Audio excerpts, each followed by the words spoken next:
Hello guys, welcome back to hello engineer platform. जैसा कि आप लोग जान रहे हो कि मेरा आरसीसी का लेक्चर चल रहा है। हमने बॉन्ड्स एंड डिटेलिंग स्टार्ट किया है, जिसमें हमने लास्ट क्लास में डेवलपमेंट लेंथ पढ़ाया था। आज का मेरा न्यू टॉपिक है, जो कि आप स्क्रीन पे देख पा रहे हो फ्रेंड, लैप लेंथ। यस, बहुत सारे इंजीनियर कंफ्यूज रहते हैं फ्रेंड, तो कंफ्यूज नहीं होना है। लैप लेंथ अलग चीज़ है और डेवलपमेंट लेंथ अलग चीज़ है। तो आज मैं क्लियर करूंगा आप लोग को कि डेवलपमेंट लेंथ क्या है और लैप लेंथ क्या है, दोनों में डिफरेंस क्या है। मैं सारे इंजीनियर का बात नहीं कर रहा, कुछ रहते हैं 25 to 30% इंजीनियर कंफ्यूज रहते हैं, जो कि अच्छे से वो दोनों में डिफरेंस नहीं कर पाते हैं। तो चलिए स्टार्ट करेंगे वीडियो को। आप लोग का टाइम बहुत कीमती है, और जो लोग भी आज मेरे प्लेटफॉर्म पे नया जुड़े हैं, उन लोग से रिक्वेस्ट है कि जाके मेरा लास्ट जितना भी वीडियो मैं आरसीसी का लेक्चर ले रखा हूँ देख ले, नहीं तो ये समझ में नहीं आएगा, क्योंकि ये सारे के सारे आरसीसी जो है एक दूसरे से रिलेटेड है।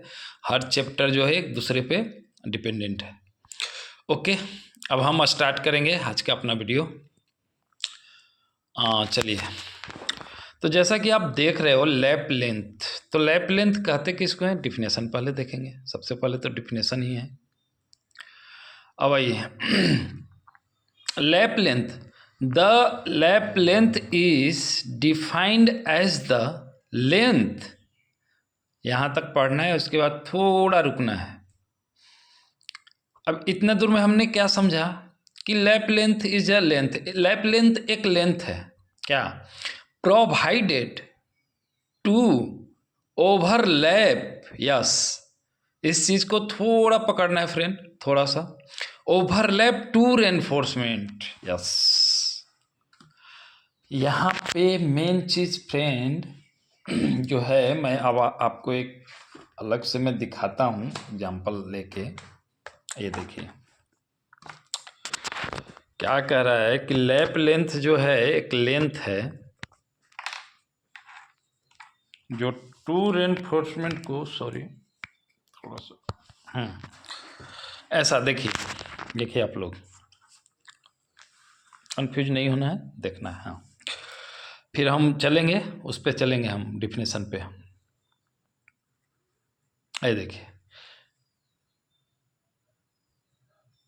ये देखिए, ये हमारा दो जो है ना, दो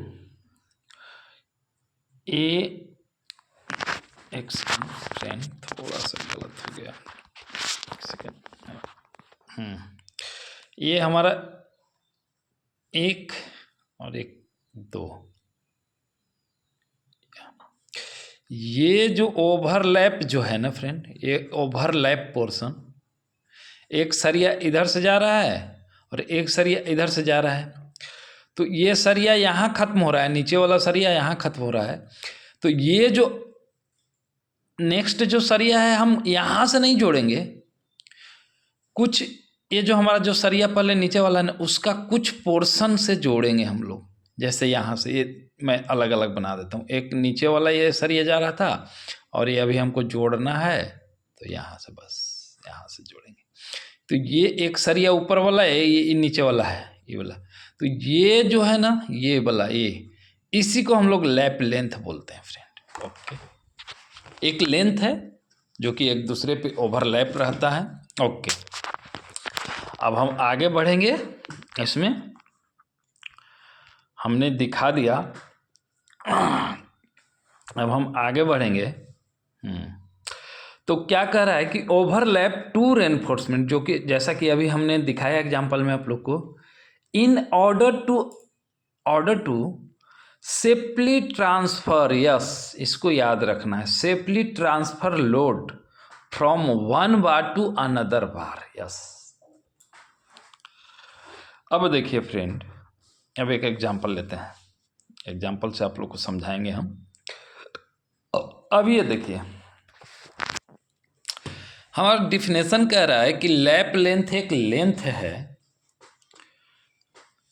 जो कि दो सरिया का ओवरलैप करने के लिए वो लेंथ एक रिक्वायर्ड है।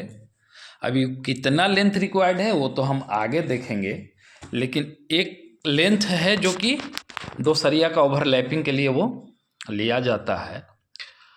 और क्या कह रहा है कि ओवरलैप तो करता ही है दो सरिया एक दूसरे के ऊपर, रेनफोर्समेंट सरिया को रेनफोर्समेंट कहते हैं फ्रेंड, या स्टील।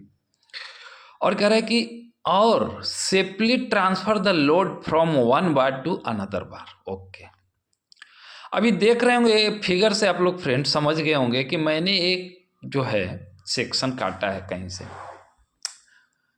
मे बी बीम का हो सकता है, कॉलम का हो सकता है। चलिए हम कॉलम का ही इसको मान के चलेंगे, या बीम का भी मान लेंगे। मतलब एक क्रॉस सेक्शन ये काटा हुआ है ना, सेक्शन। तो सेक्शन काटे हुए तो इसमें तो पता नहीं चल रहा है, दोनों तरफ कंटिन्यूअस है, ऊपर भी नीचे भी।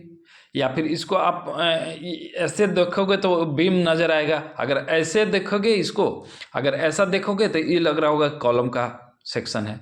अगर इसको आप ऐसे इस तरह से लोगे हॉरिजॉन्टली तो ये लगेगा बीम का है। तो किसका क्रॉस सेक्शन है उससे हमको लेना देना नहीं है, क्रॉस सेक्शन नहीं, सॉरी फ्रेंड, सेक्शन किसका है उससे हमको लेना देना नहीं है। हम समझाना ये चाह रहे हैं कि ये जो लिखा हुआ है ना, ये चीज़ safely transfer the load from one bar to another bar. देखिए, एक ये हमारा बार है और एक ये हमारा बार है। ओवरलैप, ये देखिए ये बार जो है यहाँ पे ख़त्म हो गया, नीचे वाला बॉटम बार। तो ये बार को हम यहाँ से स्टार्ट कर सकते थे, लेकिन उसमें डेंजरस कंडीशन बन जाता, हम लोग लोड ट्रांसफ़र नहीं कर पाते। अगर मान लीजिए कॉलम का सेक्शन है तो ऊपर से जब वर्टिकल लोड लगेगा, यहाँ पे पी लगेगा, तो सबसे पहले जो है फ्रेंड इस वाले सरिया पे आएगा। तो इस सरिया पे आएगा तो अगर यहाँ से ही जोड़ देंगे, जोड़ देते, ऐड कर देते, तो उतना अच्छे तरीके से लोड को ट्रांसफ़र नहीं कर पाता है सरिया इस वाले रेनफोर्समेंट पे या सरिया। तो देखिए यहाँ पे किस टाइप से हम लोग एक लैप लेंथ यहाँ तक लेके आया, देख रहे हो जैसा कि हमने बनाया है कि यहाँ से लेके यहाँ तक लैप लेंथ लिख भी दिया हूँ। और ये स्मॉलर डाया है ऊपर में, डाया कितना है 12 mm का, और लार्जर डाया है नीचे में 16 mm का। तो यही कह रहा है फ्रेंड कि lap length nothing but, lap length जो है नथिंग बट कुछ नहीं है, एक लेंथ है जो कि एक दूसरे सरिया पे ओवरलैप करने में उसको यूज किया जाता है, और ऐसा यूज किया जाता है कि सेफली लोड ट्रांसफ़र करे each other one two another बार। अब मुझे लगता है कि आप लोग जो है लैप लेंथ का डिफिनेशन विथ फिगर आप लोग समझ गए होंगे कि मैं क्या कहना चाह रहा था। कंफ्यूज नहीं होना है friend. Development length last class में मैंने पढ़ाया था, वो अलग चीज़ था, और ये लैप लेंथ जो है अलग चीज़ है। मैं थोड़ा आप लोग को थोड़ा एक सेकेंड फ्रेंड, मैं थोड़ा आप लोग को फिर से एक, नहीं तो आप लोग शायद कंफ्यूज्ड हो सकते हो, मुझे ऐसा लगता है, चूँकि मैं ही कंफ्यूज्ड हो जाता था, तो मुझे लगता है कि आप लोग हो सकते। एक वो देखना फ्रेंड,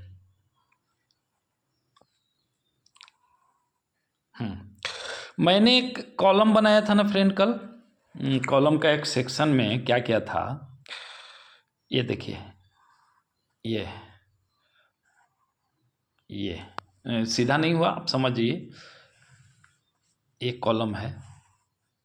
तो ये जो है ना, ये वाली पोर्शन इधर बंद है, इधर बंद है। तो ये जो हम लोग करते हैं कि हमको यहाँ तक सरिया जाना था, अगर यहाँ तक में हम टेंसाइल स्ट्रेंथ ट्रांसफ़र हो जाता टोटली, तब हमको ये मोड़ के यहाँ तक ले जाने का ज़रूरत नहीं था, या फिर यहाँ तक में इसमें हो जाता तो यहाँ नहीं लेकिन नहीं हो पा रहा है ना, इसलिए हम लोग मोड़ते हैं। मोड़ के जितना हमको चाहिए उतना हम लोग डेवलपमेंट लेंथ देते हैं। बट फ्रेंड, ये तो एंड का कहानी है, जहाँ पे कनेक्शन का कहानी है। अब मान लिए कि ये सरिया चलता आ रहा है, ये भी सरिया उधर से चलता आ रहा है, तो हमारा इंडिया में फ्रेंड, हमारे इंडिया में सरिया का लेंथ कितना होता है? 12 मीटर होता है। अब मान लिए कि 12 मीटर से ऊपर भी लेके जाना है, हमारा मल्टी स्टोरी बिल्डिंग है। तो मल्टी स्टोरी बिल्डिंग है फ्रेंड, तो मान लिए कि ये एक 12 मीटर का सरिया है, तो ये तो इतना 12 मीटर जाके ख़त्म हो जाएगा। तो फिर हमको और ले जाना है 10 मीटर, तब हम फिर एक 12 मीटर का सरिया यहाँ से जोड़ेंगे फ्रेंड। ये बीच का कहानी है। बीच में जो सरिया को जो एक दूसरे से जोड़ने के लिए जो देते हैं ना, उसको लैप लेंथ कहते हैं। बट ये डेवलपमेंट लेंथ जो होता है ना, इसमें जो टेंसाइल स्ट्रेंथ जो बियर करेगा ना हमारा स्ट्रक्चर, उसके लिए दिया जाता है डेवलपमेंट लेंथ एंड में, ताकि वो पुल आउट ना हो और अपना जो जितना सरिया का टेंसाइल स्ट्रेंथ है वो टोटली तरीके से ले सके। अब मुझे लगता है फ्रेंड कि आप लोग को ये क्लियर हो गया होगा कि लैप लेंथ क्या है और डेवलपमेंट लेंथ क्या है। चूँकि मेनी स्टूडेंट गॉट कन्फ्यूज्ड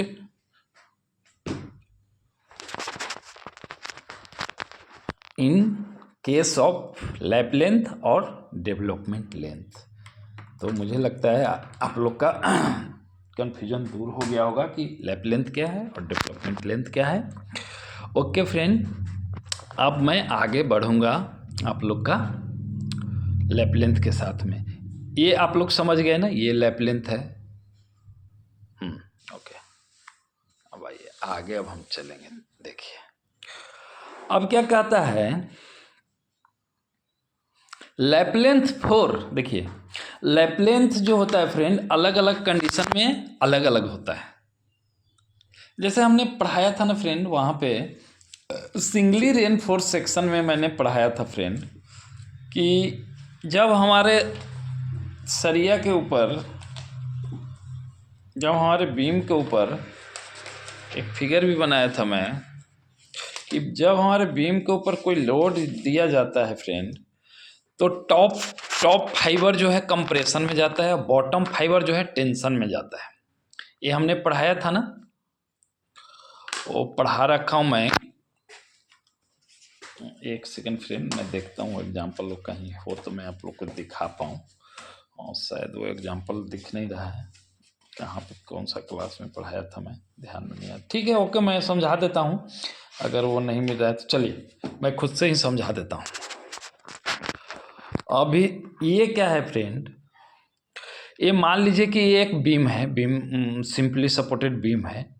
तो अगर यहाँ पे लोड पड़ेगा ना फ्रेंड, ये मैं हॉरिजॉन्टल इसको मान रहा हूँ, डोंट कंफ्यूज्ड। यहाँ पे अगर हमने लोड दिया ना फ्रेंड, तो ये टॉप हो गया जहाँ पे लोड दिया, तो ये टॉप फाइबर जो है ना ये जाएगा कंप्रेशन में, ये जो बॉटम फाइबर जो है ना इसका, ये बीम मान के चल रहा हूँ मैं, ये जाएगा कंप्रेशन में। तो यहाँ पे देखिए क्या कर रहा है, बेंडिंग टेंशन। बेंडिंग टेंशन के लिए लैप लेंथ हम लोग कितना देंगे, यहाँ पे अगर लोड दिया तो ये बेंड होके तो टेंशन में आ रहा है ना, ये वाला बॉटम वाला पोर्शन बेंड होके टेंशन में आ रहा है। फॉर बेंडिंग टेंशन के लिए क्या कह रहा है, लैप लेंथ हम कितना देंगे, एलडी, जो हम लोग लास्ट क्लास में पढ़ा है, डेवलपमेंट लेंथ जो अभी मैं बोल रहा था वो, या फिर जितना का डाया है, डाया मान लिया 16 का यूज कर रहा हूँ मैं, तो 16 × 30 35 करके देखेंगे कितना आ गया, और डेवलपमेंट लेंथ निकाल के देख लेंगे कितना आ गया। दोनों में जो मैक्सिमम होगा ना फ्रेंड, वो हम लोग ले लेंगे फॉर बेंडिंग टेंशन। तो बेंडिंग टेंशन कहाँ पे आएगा, मैं समझा दिया कि किसी बीम के बॉटम में आता है। जब लोड टॉप में लगाते हैं तो टॉप फाइबर कंप्रेशन में होता है, बॉटम फाइबर टेंशन में होता है। तो ये हो गया बेंडिंग टेंशन के लिए। Just memorise it friend, just memorise it, ये आपको याद करना पड़ेगा फ्रेंड, नहीं तो आप साइट पे काम नहीं कर पाओगे, बार बार कन्फ्यूज होते रहोगे कि कितना देना है कितना देना है। अगर आप इसको आज ही मेमोराइज कर लेते हो तो आपके लिए आसान हो जाएगा। अब देखिए डायरेक्ट टेंशन, अभी तो आ गया बेंडिंग टेंशन, अभी डायरेक्ट टेंशन क्या है फ्रेंड। मैं वो कल वो दिखा रहा था, होगा वो कल मैं एक दिखाया था ना बॉन्ड, हाँ ये देखिए एक सेकंड फ्रेंड, ये देखिए, एक तो था बेंडिंग टेंशन जो ऊपर से लोड पड़ा, ऊपर कंप्रेशन, नीचे टेंशन, ये बेंडिंग वाला टेंशन। बट ये अगर ये डायरेक्टली कोई फोर्स लग रहा है ना फ्रेंड, टेंसाइल फोर्स, जैसे केबल उबल के केस में, या फिर प्री स्ट्रेसिंग का केस होता है, या पोस्ट स्ट्रेसिंग का केस होता है ना, उसमें डायरेक्ट टेंशन मतलब इसको डायरेक्टली पुल आउट कोई फोर्स कर रहा है, जहाँ पे चांसेस है कि डायरेक्टली पुल आउट हो जाएगा, वो डायरेक्ट टेंशन होता है। जैसे केबल उबल का केस होता है, प्री टेंशन पोस्ट टेंशन होता है, आगे पढ़ेंगे हम लोग प्री स्ट्रेसिंग में। तो जहाँ पे डायरेक्ट टेंशन का चांस रहेगा ना फ्रेंड, वहाँ पे क्या देंगे हम लोग, लैप लेंथ। तो ये देखिए 2 LD, यस याद रखिएगा फ्रेंड, यहाँ पे LD है बेंडिंग टेंशन में, और यहाँ पे 2 LD इंटू 35। तो अब आप ऐसा देख लो फ्रेंड कि अगर हमने LD निकाला, मान ली LD आ गया 50, अब 50 को 2 से मल्टीप्लाई कर दिए तो हो गया 100। अब हम 12 mm का सरिया दे रहे हैं, तो 12 तिया 36, 12 तिया 36, तो जो दोनों में मैक्सिमम आएगा ये आ जाएगा 307, और ये है 100, तो मैक्सिमम वाला ले लेंगे फ्रेंड। ओके, लेकिन ये याद रहना चाहिए डायरेक्ट टेंशन क्या है और बेंडिंग टेंशन क्या है, मैंने समझाया अच्छे से फ्रेंड, मुझे लगता है कि। और लास्ट वन है हमारा कंप्रेशन। तो भाई कंप्रेशन क्या फ्रेंड, मैंने तो समझाया ना अभी कि अगर मैं इस फाइबर पे ये बीम सिंपली सपोर्टेड बीम मान के चल रहा हूँ, यहाँ पे लोड दे रहा हूँ पॉइंट लोड, तो ये जो जाएगा ना ये वाला पोर्शन, ये कंप्रेशन में जाएगा और ये टेंशन में जाएगा। तो ये बेंडिंग टेंशन वाला फार्मूला ऊपर है, और ये कंप्रेशन वाला। अगर यहाँ पे सरिया देना है या यहाँ पे लैपलेन देना है कंप्रेशन वाला पार्ट में, तब क्या देंगे, ओनली 24/5, ओनली 24/5। अब आप लोग कंफ्यूज्ड हो रहे होंगे कि फाई क्या है। LD तो शायद पता होगा, फाई भी पता है आप लोग को। वेयर मैं लिखा हूँ LD इज डेवलपमेंट लेंथ और phi is diameter of reinforcement. Okay friend, तो आज का हमारा ये लेक्चर आज समाप्त हुआ। मुझे लगता है कि आप लोग को अब डेवलपमेंट लेंथ और लैप लेंथ में कन्फ्यूजन नहीं होना चाहिए। इससे आगे का हम नेक्स्ट वीडियो में लेके आएंगे, नेक्स्ट लेक्चर में लेके आएंगे फ्रेंड। और जो भी हमारा नया स्टूडेंट जुड़े हैं मेरे प्लेटफॉर्म से, वो जाकर मेरा पीछे का लेक्चर RCC का जो मैं पढ़ा रखा हूँ वो देख ले, नहीं तो ये समझ में नहीं आएगा फ्रेंड। और प्लीज़ अगर वीडियो अच्छा लगे तो आप लोग वीडियो को लाइक, सब्सक्राइब एंड शेयर करना ना भूलें फ्रेंड। थैंक्स।